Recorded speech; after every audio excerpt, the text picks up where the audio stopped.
Reviewing Star Wars: The Empire Strikes Back is no easy task. Instances of lightning striking twice is just so rare in the movie industry, and even more rare if the sequel is better than the original.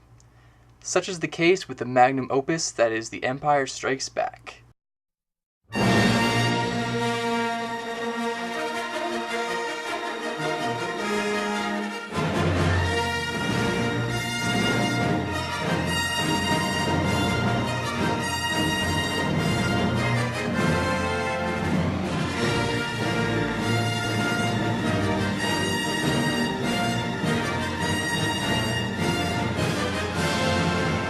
In this review, I'm going to discuss why this film is misconstrued as the boring Star Wars movie, and how this film is the perfect, dark, dangerous, and dirty middle chapter that this story needs.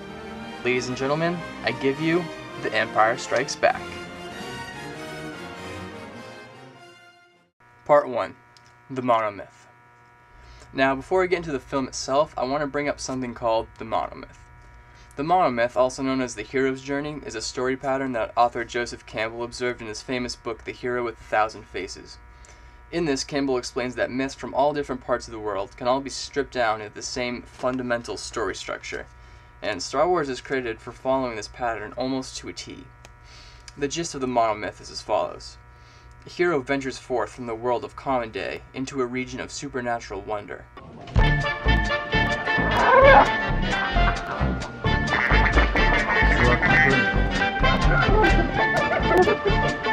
Fabulous forces are there encountered.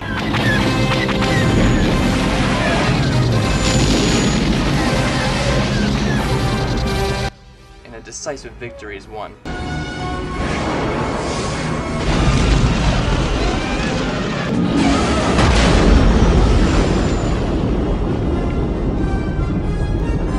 The hero comes back from this mysterious adventure with the power to bestow boons on his fellow man.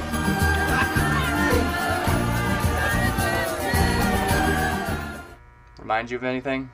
Now, to fully understand Empire Strikes Back, let's quickly go over the original Star Wars and see how it fits into the first part of the structure perfectly. Stage 1. Departure, aka A New Hope. Step 1. Call to adventure. In this, the hero starts off in a low-key, mundane place.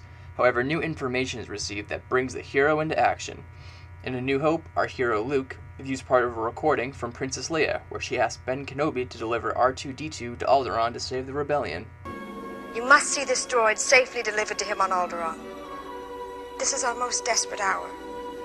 Help me, Obi-Wan Kenobi. You're my only hope. When Luke does meet Kenobi, he tells him to learn the ways of the Force and leave the old life he was so used to. You must learn the ways of the Force if you're to come with me to Alderaan. Which brings us to Step 2. Refusal of the call. Now in this step, our hero first refuses to go on the adventure. While the reasons could vary between insecurities, sense of duty, or obligation, the hero would usually first refuse the call. Much like the scene from A New Hope, where Luke first refuses to go on this adventure because he has to help out on his aunt and uncle's ranch. I'm getting too old for this sort of thing.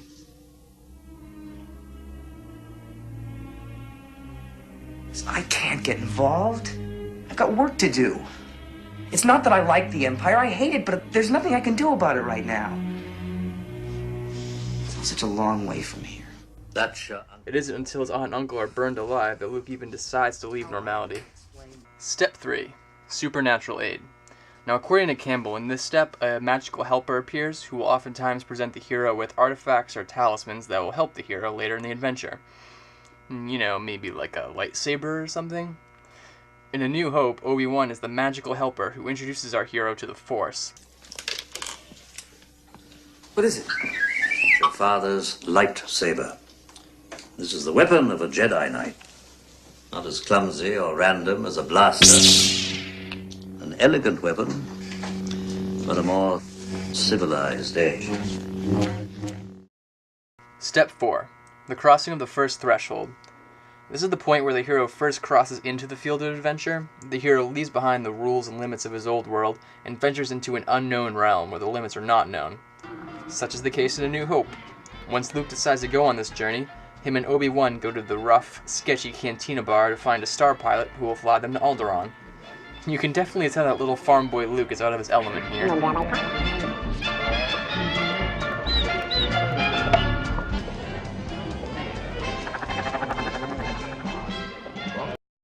Step 5. The Belly of the Whale.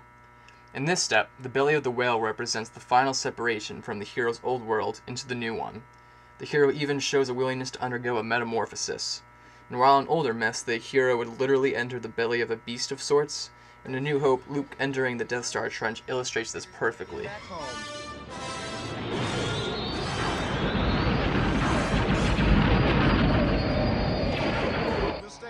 Far enough to cover you. When Luke is flying through the trench, he is about to rely on technology to help him destroy the Death Star when Obi-Wan instructs him to use the Force instead.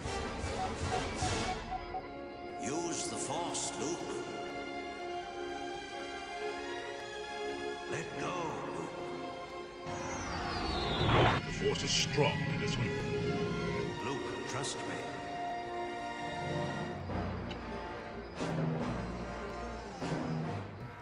Because of this, he transitions from farm boy Luke and starts to turn into Jedi Knight Luke. He then destroys the Death Star and saves the rebellion. You're all clear, kid. Now let's blow this thing and go home.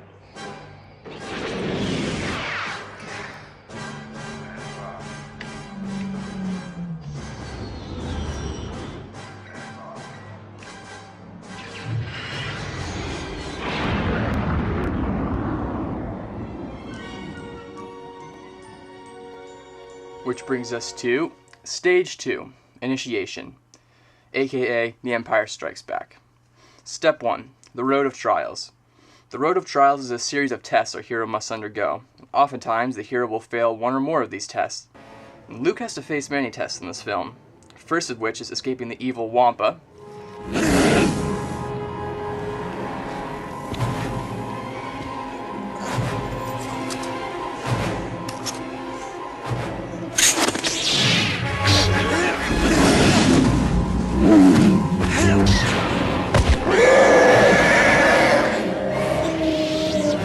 The next test is when Yoda pretends to be someone else and essentially is annoying as possible to test Luke's patience. How you get so big getting food of this kind? Listen, friend, we didn't mean to land in that puddle, and if we could get our ship out, we would, but we can't, so why don't you just... Not get your ship out. Hey, get out of there! Which, unfortunately, he fails.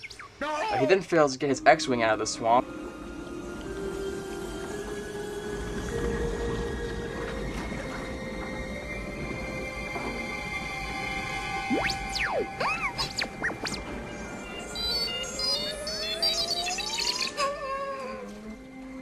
And then finally, the ultimate test being the dramatic confrontation between him and Vader. The Force is with you, young Skywalker. But you are not a Jedi yet. Step 2. The Meeting with the Goddess. In this step, the hero experiences a powerful love, represented by them finding the other person that they love the most. And in Empire Strikes Back, Luke loves Leia even though he begins to suspect that she is his sister, and he forms a very close bond with her throughout the film, even to the point where she can feel that Luke is in danger and comes back for him. Leia.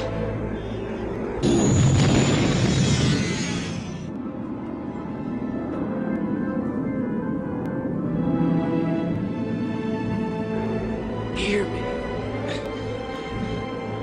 Leia. We've got to go back. What? Step 3. Women as Temptress. Now, while women can be a metaphor for the physical or material temptations of life, they cause the hero to stray from the quest. In Empire Strikes Back, Luke has a vision of Han and Leia in terrible pain. I saw a city in the clouds. Friends you have there. They were in pain. It is the future you see. Future.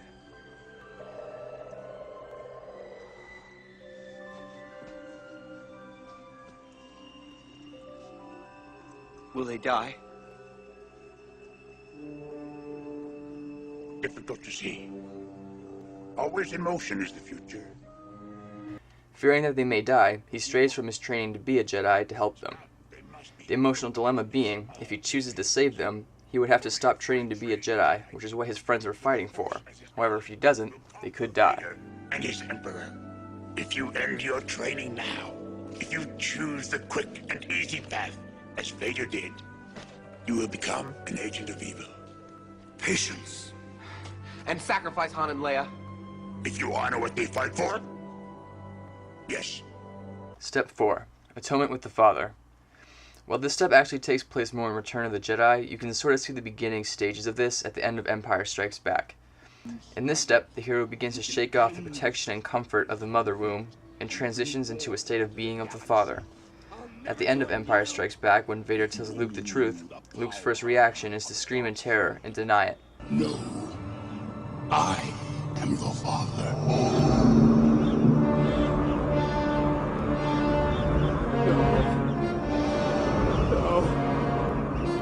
It's not true. That's impossible. This is because he still has not transitioned from the mother womb into the Father yet. Contrast this in Return of the Jedi, when Luke surrenders himself in hopes that his father's mercy will save him. The Emperor will show you the true nature of the Force. He is your master now.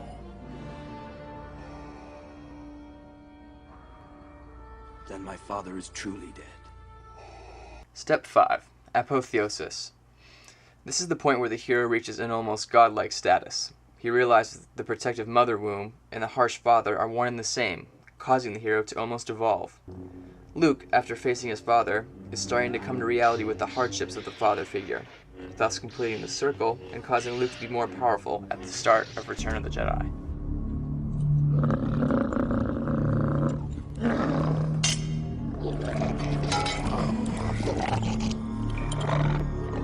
Step 6. The Ultimate Boon. This is the point in the story where the hero achieves what they went on the journey for. In Luke's case, he wanted to learn the ways of the Force and help destroy the Empire. And while he didn't succeed at the latter part, Luke is strong enough with the Force at the end of the film to fight Vader and walk away alive, minus a hand. This paves the way for Return of the Jedi, when Luke has more of a mastery of the Force. As you can see, the parallels between this story structure and Star Wars is uncanny. I guess I'm just trying to say the reason Star Wars is so popular is because it has story elements that human beings have enjoyed for thousands of years. And while there is a third stage to this structure, it mostly pertains to Return of the Jedi, which, for the purposes of the review, isn't necessary to go over.